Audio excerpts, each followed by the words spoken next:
Welcome to Cheater Confessions. Let's get started with today's story. Helen left on a Saturday with a suitcase too big for 3 days. "It's just a wellness thing," she said. Nora booked the cabin. Felicity found the deal. I carried the bag down the stairs because the elevator stalled between floors again. At the curb, I kissed her cheek. She smiled, but not the way she used to. Not like someone leaving home, more like someone transferring locations. The first day, she texted a photo of a hiking trail and a juice bar.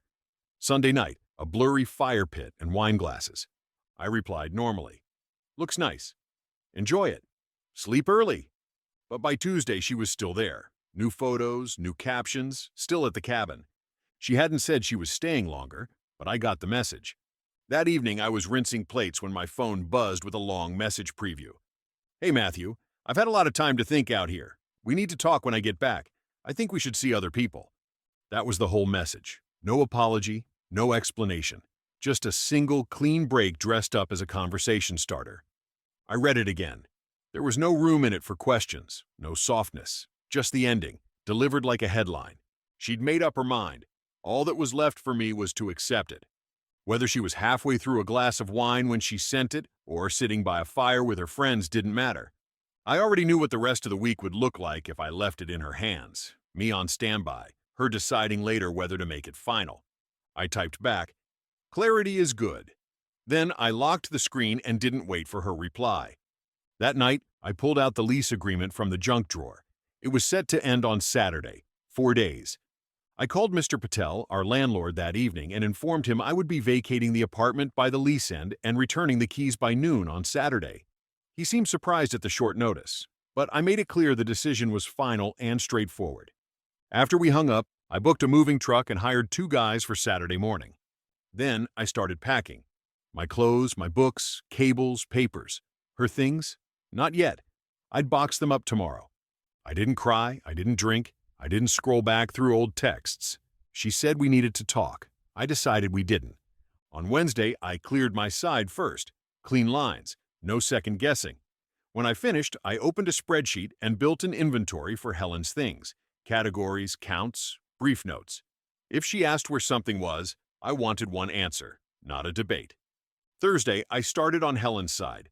Dresses, coats, shoes, jewelry, item by item. At noon, Mr. Patel stopped by. "Everything all right, Mr. Pierce?"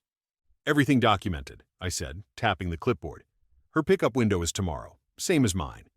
Saturday at 8:50 a.m., Luis and Cameron arrived, work gloves on, quiet and efficient. I gave them the plan. My belongings would go straight to the new address, while Helen's boxes would be taken to the loading bay, covered, and left ready for pickup.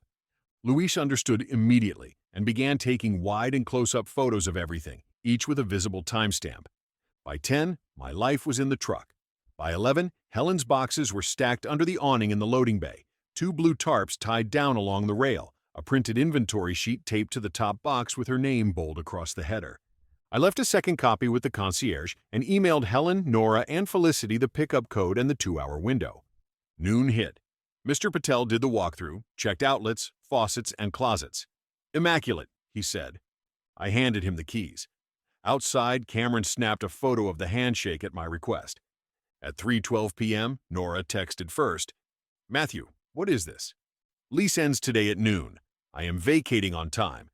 Her things are inventoried and protected. Pickup window, 1 to 3 p.m. She meant talk, not torpedo. "Her text stands," I wrote. "So does the lease." Nora messaged again at 1:40. "We're on our way from the cabin. Traffic." "Understood," I wrote. "Loading bay is covered. I'll extend the tarp tie-downs." I went back, tightened the knots, and took new photos. Then I added them to the shared folder and sent the link. 25 minutes later, my phone started vibrating nonstop. Felicity, then 2 numbers I didn't recognize. I didn't answer. Instead, I sent one message to Nora and Felicity only. "Pickup closes at 3 p.m. If you miss it, the concierge will redirect to evening access by appointment." At 3:22, Helen finally appeared on the screen. Not a text, a call. I watched until it stopped ringing. Then it lit up again, this time from Nora's number. I let it go to voicemail. The messages were stacking now like boxes. When 4:05 came, Nora's number lit up once more. This time I answered, put it on speaker, set the phone down next to me in the new apartment, and listened. "Matthew, what the hell is wrong with you?" Helen's voice came sharp, almost hoarse. "My things are sitting in some loading dock like trash." "They're boxed, labeled, photographed, and undercover," I said. "You have the code. You can collect them any time." "I said we needed to talk," she snapped. "I didn't say it was over." "You said, 'I think we should see other people.' You sent that from a trip with your friends, not from this apartment." I took it at face value. "The lease ended. I vacated. You're free to see whoever you want." In the background, a different voice cut in. Felicity. "Just tell him about Adrian, Helen. He knows." Helen hissed, "Shut up, Felicity." But it was too late. I leaned forward. "Adrian," I said evenly. "That's the name you didn't text." "It's not like that," Helen said, her voice pitching into that defensive laugh she used when the truth was cornered. "He's just someone we met at the cabin. We went hiking, that's all." I didn't answer. I let the gap hold until it bent. "You took days away to think. You sent me a message that sounded like the start of a clean exit. I treated it like one. That's the end of it." "You're twisting this," she said, but there wasn't much air behind it. "You blindsided me. Where am I supposed to go now?" "That's something you should have considered before sending that text," I said. "You're not standing here without a roof because of me. You're standing there because you opened a door and walked through it." Nora's voice broke in, sharp. "This is punishment. Admit it." "No," I said. "It's logistics. You wanted space. I gave it to you. All of it." I ended the call. Then I blocked Nora's number. The phone went still. The next morning, I woke to 3 missed calls from an unfamiliar number. At 9:02 a.m., it rang again. This time, I answered. "Matthew, this is Daniel," a man's voice said, clipped and certain. "Daniel, Helen's brother." I sat down at my desk. "Go ahead." "You left her stranded. You owe her for the storage unit and for the damage to her things. Some of those boxes were sitting in the cold." "Daniel," I said, "everything was covered, logged, photographed, and stored in a secure bay. Your sister had the code and pickup time. The lease ended. Those are facts." "You're hiding behind paperwork," he shot back. "This is about basic decency." "It's about clarity," I said. "She initiated the split. I made it final before the lease expired. That's not cruelty. That's closure." He muttered something and hung up. An hour later, my phone buzzed with a notification. Helen had posted a story. The first clip was her standing in a storage unit, panning over boxes with my handwriting on them. The caption read, "Picking up the pieces of my life." Literally. The next slide was a selfie, eyes red, hair loose, with a block of text about betrayal, trust, and being abandoned in my most vulnerable moment. She didn't name me, but she didn't need to. By noon, 3 mutual friends messaged, "Is this about you?" I sent each of them one screenshot, the exact message she'd sent from the trip. No explanation, no extra words. Just that. 2 replied with short, uncomfortable messages. The third sent back, "Makes sense now." That night, I cooked pasta in silence and ate standing at the counter. Her story was probably still racking up views, but my part in it was over. Or so I thought. 2 days later, a message popped up. "It's Felicity. Can we talk for a minute?" I hesitated, then typed back, "Go ahead."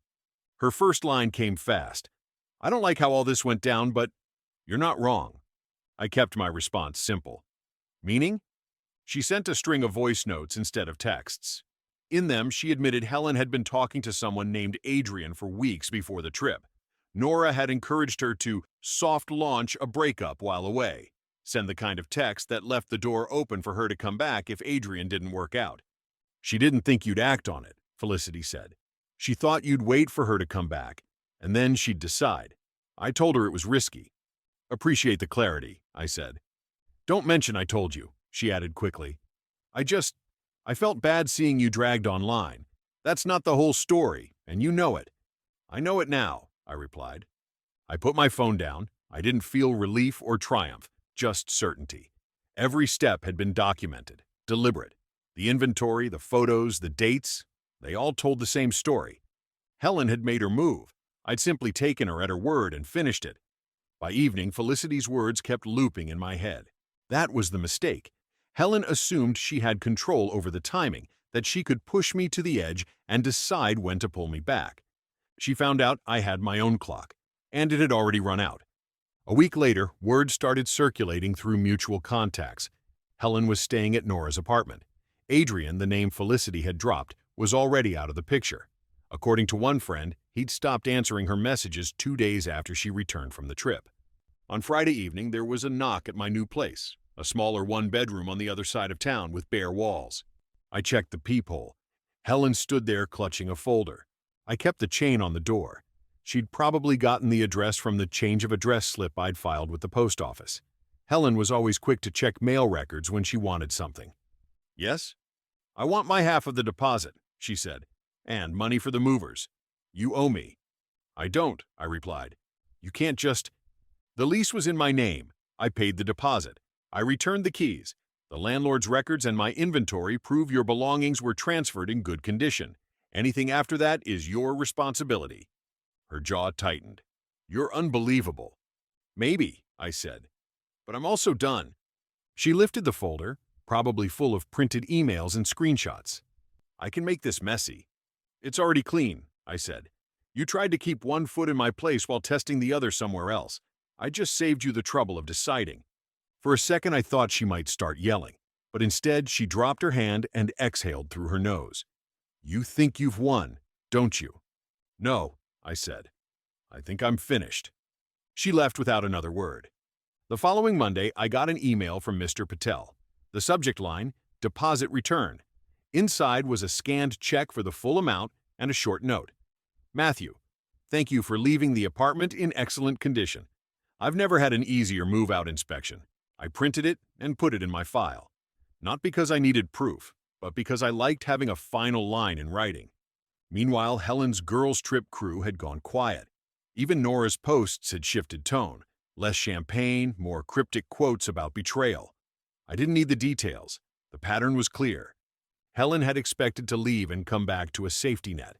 Instead, she returned to find it gone, and the person she thought would hold it for her had no interest in playing catch. 2 months later, Helen was still living with Nora. A friend mentioned the arrangement was fraying. Nora wasn't thrilled about footing the bills, while Helen contributed little more than complaints about how unfair life had been lately. The last move she made was an email sent late on a Thursday night. It was 3 paragraphs long, accusing me of emotional cruelty, demanding half the deposit again, plus compensation for distress. I didn't respond. Instead, I forwarded it to my lawyer. He drafted a 2-line cease and desist. Any further attempts to contact my client or demand money will be treated as harassment. She never replied. Life in my new apartment was quiet, smaller space, but every inch of it was mine. No shared drawers, no half-empty shelves waiting for someone else's return. Helen had left it hanging, expecting control. She assumed I'd stand still, holding the rope, waiting for her to pull it. But the truth was simple. She had made her choice. I had just made mine faster. I didn't remove her safety net to be cruel. I removed it because she'd already cut the cords herself. She wanted clarity, and in the end, I gave it to her. More of it than she ever planned to receive. And once the door closed, it stayed closed. Thank you for watching.